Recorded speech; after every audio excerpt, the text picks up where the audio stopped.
Rieccoci insieme, cari telespettatori, ben ritrovati ai nostri ospiti. Infatti ci fa molto piacere presentarvi chi con noi in studio ci aiuterà ad approfondire alcune tematiche che sono molto importanti. Parliamo del settore primario, quindi dell'agricoltura e della pesca. Quindi ben ritornata Marilena Fusco, segretaria nazionale Pescagri della CIA. Grazie di essere qui con noi. Grazie a voi. E grazie al presidente invece regionale della CIA del Veneto, Gianmichele Passarini. Grazie anche a lei, presidente. Grazie e buongiorno a tutti, a lei telespettatori. Allora, è necessario fare il punto della situazione pesca lo faremo assolutamente. Cominciamo con l'agricoltura. Intanto, a fronte di questi recentissimi infatti di maltempo che tanto per metterci la ciliegina sulla torta hanno contribuito a mettere l'accento su una situazione un po' drammatica e di crisi.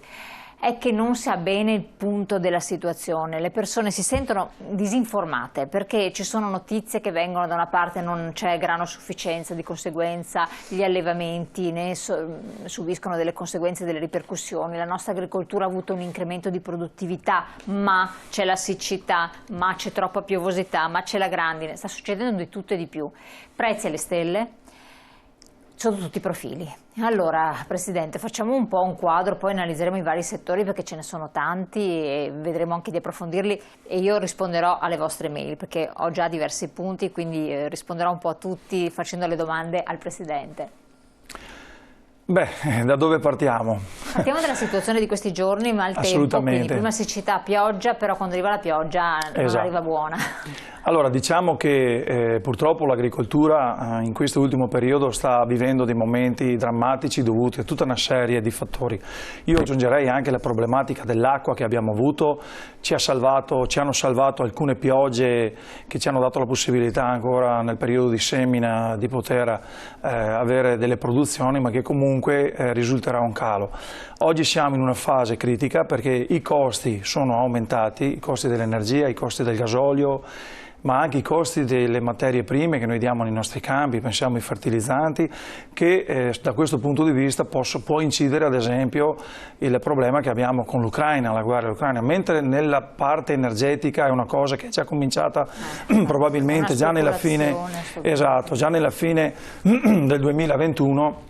Tutta la questione invece legata all'Ucraina è più legata negli approvvigionamenti delle materie prime e quindi di tutta la parte dei nutrititivi e dei nutrienti. Ecco, ma quello che non capisce il non addetto ai lavori, ma forse anche l'addetto ai lavori di piccole dimensioni, è come Ucraina, crisi globale dell'agricoltura.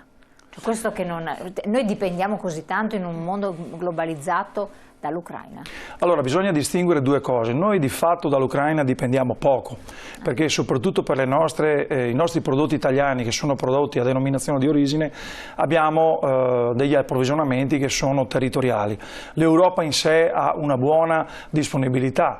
Qual è il tema? Il tema è che dipende tutto il resto del mondo, quindi è chiaro nel momento in cui i magazzini dell'Ucraina per quanto riguarda il grano sono fermi, non partono, ti si riversa tutta quella che è la problematica dei paesi terzi, dei paesi del Nord Africa, dell'Africa, che innescano quelle, essendo in un'economia globalizzata, quindi in un'economia che comunque risente di quelle che sono le dinamiche che sono al di fuori del nostro territorio, ti si riversa in una serie di problemi, ivi compresa anche la fame che potrebbe generare all'interno di questi paesi, le migrazioni, quindi questi problemi che poi a loro volta innescano le valutazioni dei mercati e tutta una serie di tensioni internazionali.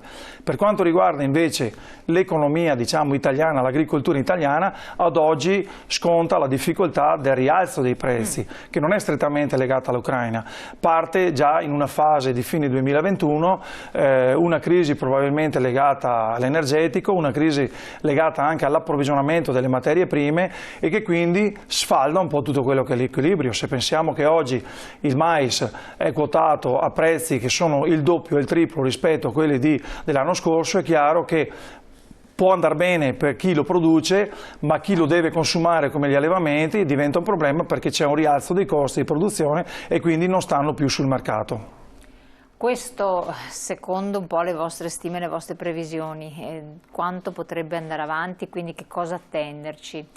Anche perché poi certi agricoltori hanno detto posso fare anche un investimento di incrementare la produttività purché poi mi sia garantito un certo prezzo.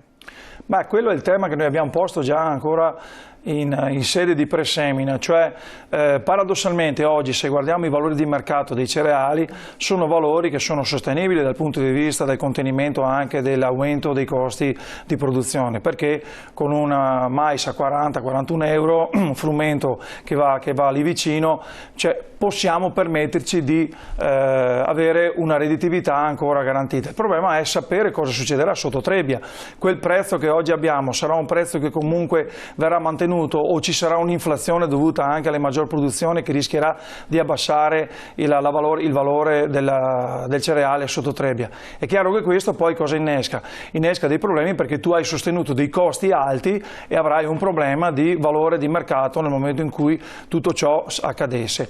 Quindi il tema è proprio, si sta facendo una scommessa, è come giocare alla roulette russa, rosso-nero, i nostri agricoltori da questo punto di vista sono in difficoltà perché non riescono a prevedere cosa sarà il futuro. Cioè, mentre negli altri anni comunque si aveva un trend, seppur anche a volte molto compresso, molto diciamo legato più ad un prezzo basso che ad un prezzo alto, però avevi un trend di riferimento. Oggi è proprio una scommessa e quindi questo genera poi anche delle difficoltà nelle programmazioni e tutto quello che è poi il percorso accaduto nella filiera stessa. Esatto, nella filiera però si arriva anche al consumatore, che deve essere quello che in qualche modo muove le cose, che a causa di un'inflazione diffusa, di un aumento degli energetici, poi vedremo anche le ricadute nel settore pesca, non può permettersi più certi beni. Sono già stati riscontrati, persino nella GDO, crolli nelle vendite di frutta, verdura e fresco, insomma. Questo è grave. Questo è l'aspetto che io dicevo prima, no? C'è un aspetto di costo, di aumento del costo della produzione, che spesso non viene remunerato all'interno della catena della filiera, però poi abbiamo a valle un innalzamento dei prezzi per quanto riguarda il consumatore. Cos'è che genera questo? Sicuramente genererà delle difficoltà, soprattutto nelle fasce deboli, nell'attingere a certi prodotti e quindi accaduto poi è un sistema che ne risente. Quindi il tema che oggi probabilmente, lo abbiamo visto anche rispetto ad alcuni interventi fatti a livello di politica nazionale, bisognerà intervenire anche su quello che è il potere di acquisto dei consumatori per quanto riguarda i consumatori, ma soprattutto nella defiscalizzazione, nell'intervento alle aziende produttive, perché voglio dire, da qualche parte noi dobbiamo efficientare, non lo possiamo fare solo da una parte se non teniamo, se non teniamo economicità in tutto l'arco della filiera. Questo assolutamente. Vediamo il messaggio che è arrivato prima da parte del nostro telespettatore, eccolo qua. Questi aumenti di prezzi sono pura speculazione e tutti si attaccano alla guerra, sembra che tutto il mondo dipenda dall'Ucraina, non credete? Ma è un po' quello che abbiamo detto prima, sulla speculazione dei costi energetici, voglio dire, l'Ucraina forse potrà avvenire in un futuro prossimo, per quanto riguarda l'approvvigionamento del gas. Col gas noi produciamo energia. Certo. Vi ricordo che già in anni passati c'è stata tutta la riconversione dal petrolio, delle nostre centrali che prima erano a carbone, che erano a petrolio, le centrali elettriche ora consumano il gas, quindi probabilmente in un futuro prossimo avremo delle contrazioni. Ma ad oggi, allo stato attuale, il rincaro, voglio dire, c'è stato già a settembre del 2021, non si parlava di guerra in Ucraina. Ma un rincaro importantissimo. Come stiamo parlando di rincaro, passo anche la parola a lei, settore pesca, segretaria. Questa questione impatta anche, poi torniamo sulle altre tematiche, anche tanto sulla pesca. Tanto perché a livello nazionale qui ringrazio per l'invito, perché proprio in questi giorni, anche se la situazione non è una situazione da festeggiare, ma in questi giorni ci sono stati vari incontri, varie manifestazioni anche a Roma proprio per questa crisi del settore ittico. La crisi ha come, diciamo, prima causa in classifica il caro gasolio. Quindi è cominciata anche questa un pochettino prima un pochettino prima, ma adesso siamo arrivati a dei livelli di costi. Io stamattina ho sentito alcuni operatori da 0,60 che era andato a 0,30 per il Covid, per l'emergenza Covid. Stamattina io ho sentito alcuni operatori che si supera €1, €1,20. €1,20 ultima quotazione. È una cosa che non è più sostenibile.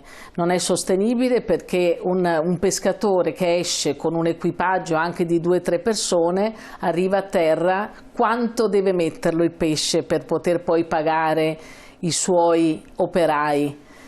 quanto può resistere? E infatti la pesca si è fermata, adesso da oggi hanno riniziato un po' di regioni ad uscire, però io credo che oggi la parola d'ordine è aspettare delle soluzioni dagli organi che possono darle, cioè dal Ministero, in primis dal Ministero. Infatti, quindi il Ministero è stato sollecitato, c'è stato anche un incontro a Roma pochi giorni fa, dove si è parlato appunto di queste problematiche che ormai stanno attanagliando il settore, come il caro gasolio, come il fermo pesca, che c'è ancora il pregresso da questo distribuire. Non del ha 2021 è praticamente la sollecitazione di tutte le associazioni.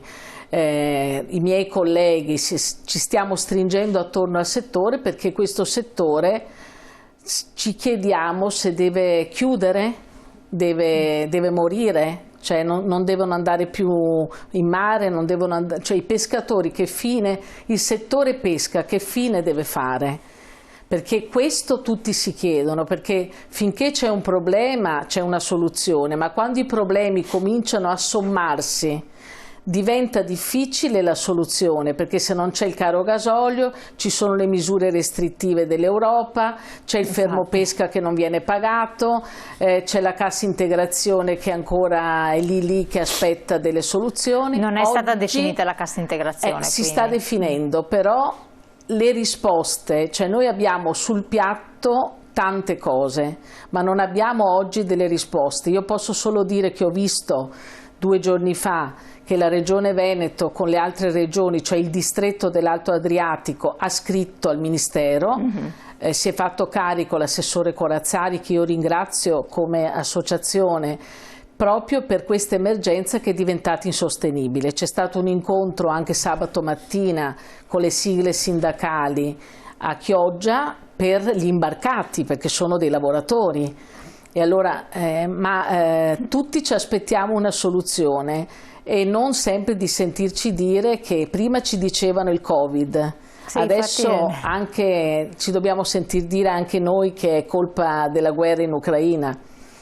Non lo so, però è un settore che non è solo la pesca, è anche tutta la filiera molto importante della trasformazione, perché le industrie che fanno il trasformato cosa fanno in questo periodo? E anche il consumatore stesso, noi, lei, tutti quanti, andiamo, troviamo il pesce surgelato, ma sappiamo congelato che non è il nostro. Allora arricchiamo il mercato estero, anche in quel settore, già lo stiamo arricchendo in altri. Credo che sia arrivato il momento di prendere veramente delle decisioni importanti. Io spero che il governo lo faccia, come ha detto nell'ultima riunione di venerdì, il sottosegretario, tutta la direzione pesca, cioè che ci siano veramente delle decisioni prese in modo veloce e che siano incisive per il settore, perché tutte queste persone hanno alle loro spalle anche delle famiglie. Assolutamente, qui stiamo parlando di posti di lavoro, una questione molto molto grave. Torniamo su queste perché ci sono tanti temi ancora aperti, anche nel settore agricoltura, però si intersecano con quelli della pesca, del settore quindi tutto primario. Pubblicità.